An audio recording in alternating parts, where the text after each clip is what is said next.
Assalamualaikum warahmatullahi wabarakatuh. Waalaikumsalamnya ini. Ya harus. Sobat era sekalian, jumpa lagi kita di channel yang keren ini, keren cadas. Dia. Ya, sobat era sekalian, saya bertemu dengan Rizal Fadilah. Yang jelas bertemunya tidak di jalan, di kursi bertemunya. Jadi ada hal yang ingin saya bahas, dua hal. Satu soal nasib ijazah palsu, yang kedua nasib Kapolri. Karena kita mendengar ada korban jiwa lagi sesungguhnya. Seorang mahasiswa di Yogyakarta, namanya Dian Pratama. Saya dikonfirm betul bahwa itu korban, ya. Dan hari ini atau kemarin meninggalnya? Kemarin meninggalnya, ya. Udah confirm, aku ketemu keluarganya. Oke, jadi Mas Roy sudah ketemu keluarganya. Namanya Pak Yoyo, nama korbannya namanya Dian Pratama. Reza Dian Pratama. Jadi kita mengucapkan belasungkawa yang sebesar-besarnya. Muncul lagi korban jiwa, mahasiswa dari Amikom. Amikom itu Akademi Manajemen Ilmu Komunikasi. Ya, jadi sobat era sekalian, kawan-kawan semua, sekali lagi kita berduka, ya. Dan nyawa tetaplah nyawa, ya. Siapapun dia. Sebelumnya Afan Kurniawan, seorang ojol. Sekarang namanya Reza Dian Pratama, seorang mahasiswa. Ya, mudah-mudahan arwahnya diterima di sisi Allah Subhanahu Wa Taala. Tapi tentu ada yang harus bertanggung jawab dalam tragedi ini semua. Masa santai-santai aja kan? Ini meninggalnya di depan Polda. Meninggalnya di depan Polda. Jadi luar biasa. Kang Rizal, sebelum kita bicara nasib ijazah palsu, saya ingin Anda ngomentari hal ini dulu, silakan.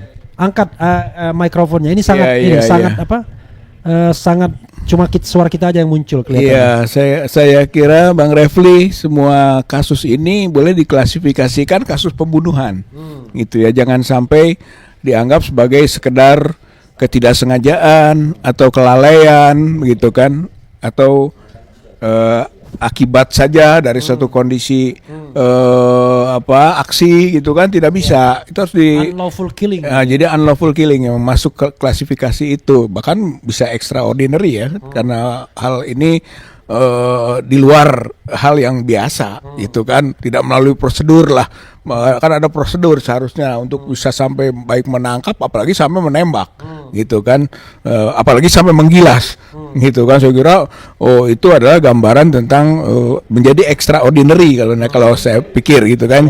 Jadi salah lah kalau orang mengatakan bahwa, apalagi sekarang seperti kasus di ini Bang Refli yang Afan Kurniawan, itu kan hanya diberi sampai saat ini diberi sanksi pelanggaran etika gitu, padahal orang sudah jelas yang di depan mata ini adalah pelanggaran pidana. Jadi bukan soal etik ini gitu. Jadi tapi yang didahulukan, diprioritaskan soal etika.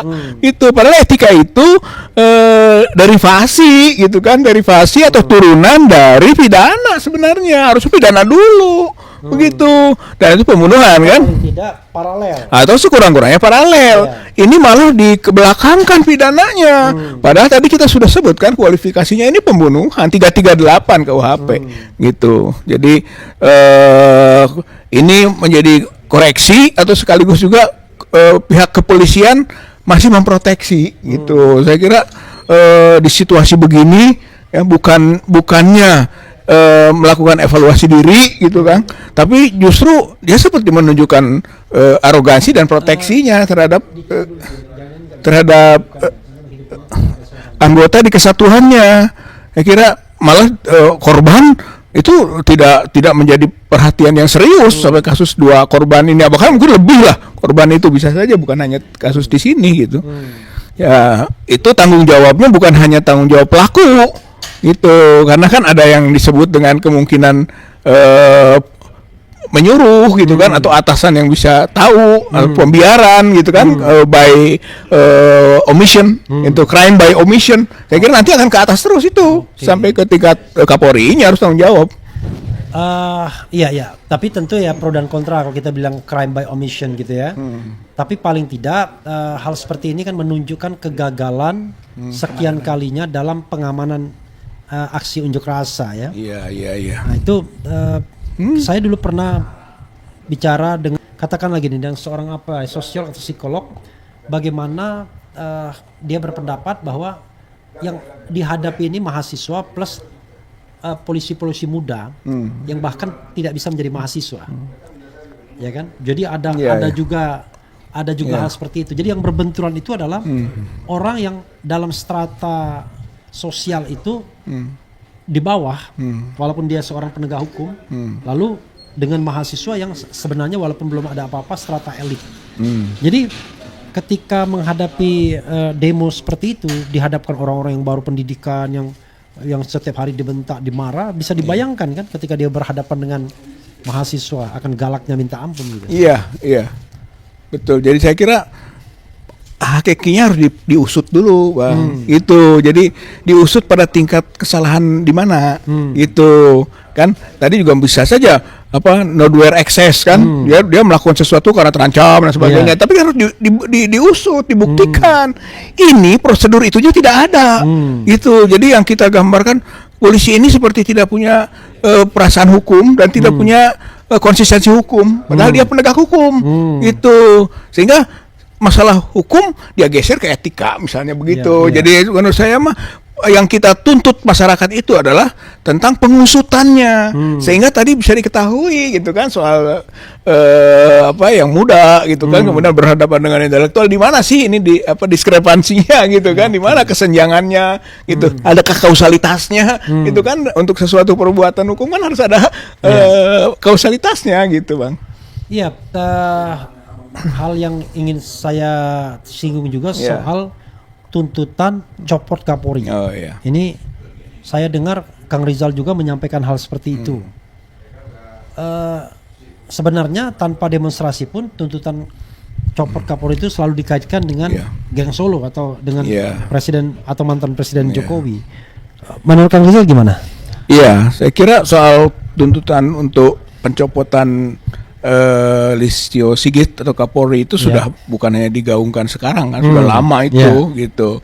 Bahkan justru momentumnya tadinya adalah ketika pergantian rezim lah, gitu kan, dari Jokowi ke Prabowo. Saya kira tadinya, saya kira masyarakat menganggap wah ini Prabowo akan memulai langkah yang konstruktif dalam konteks perbaikan di tingkat kepolisian, gitu kan, dengan pada waktu dilantik gitu kan. Sampai-sampai seolah-olah tunggulah saya akan berbuat gitu kan setelah dilantik. Kalau sebelum dilantik kan banyak juga suara-suara, tapi tunggu sabar gitu kan.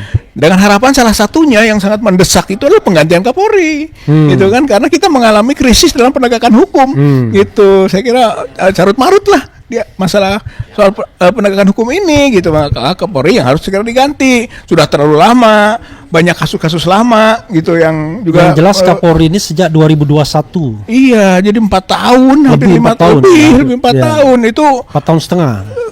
Untuk jabatan-jabatan lain cepat sudah dipindah-pindahkan itu gitu kan, tapi Kapolri ini dipertahankan bahkan sampai saat ini gitu kan. Ini momentum gitu, karena ini ada kasus kerusuhan besar ini disebabkan oleh peristiwa pelanggaran hukum yang dilakukan oleh aparat hukum yang di bawah Listio Sigit. Ini momentum menurut saya mah gitu, kesempatan ini gitu, atas dasar kesalahannya, baik itu dengan cara sukarela dia mundur atau ya sebagai penanggung jawab politik negeri ini ya dibundurkan atau dicopot oleh presiden.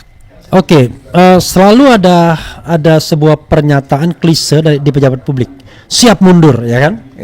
Saya ini diangkat oleh presiden, tapi nggak mundur juga, menunggu dimundurkan.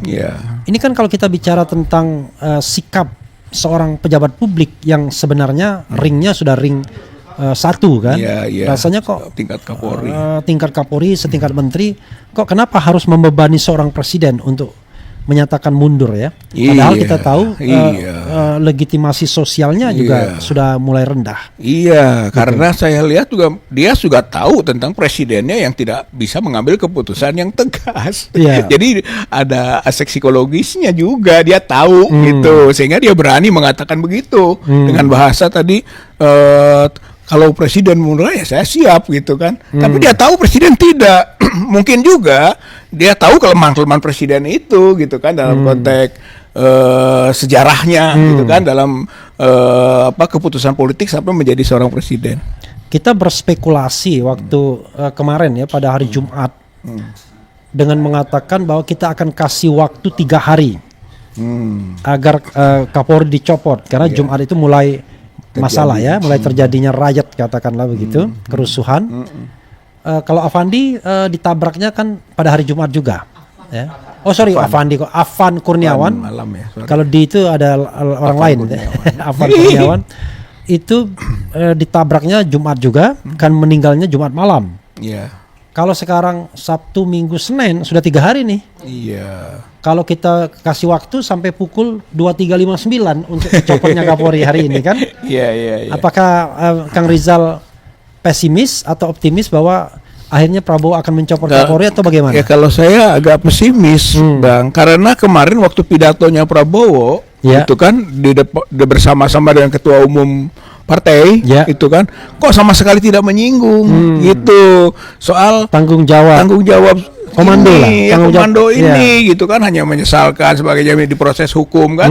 Kalau konsisten ya proses hukum itu harus sampai kepada penanggung jawabnya gitu. Dan ini kan kesempatan baik sebenarnya untuk Prabowo sendiri yang sering orang menyebut wah ini rezim omon-omon gitu kan, nggak ada bukti. Nah sekarang dia buktikan gitu, dan sederhana saja untuk pembuktian pertama karena inilah kasus hukum. Copot gitu Kapolri. Kan? Copot Kapolri. Itu pembuktian. Apalagi sudah terlalu lama jadi apalagi Kapolri. sudah terlalu lama, apalagi kasus-kasus menumpuk gitu kan. Saya kira sudah momen bagus kalau misalnya tadi konteksnya wah jangan-jangan tersandera atau titipan dari geng Solo, grup Solo gitu kan, menjadi geng Solo.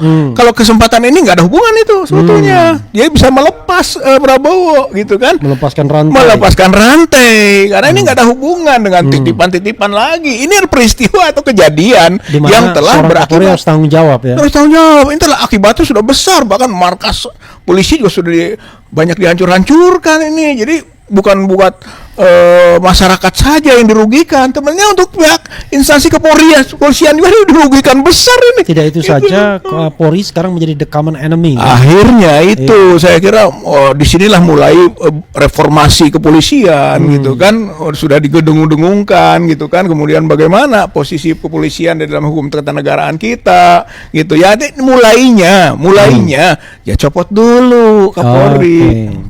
Jadi copot Kapolri ini tidak hanya sekedar sebuah tindakan yang berdiri sendiri tentunya. Iya. Ada yang mengatakan, wah kalau cuma copot Kapolri juga enak sekali.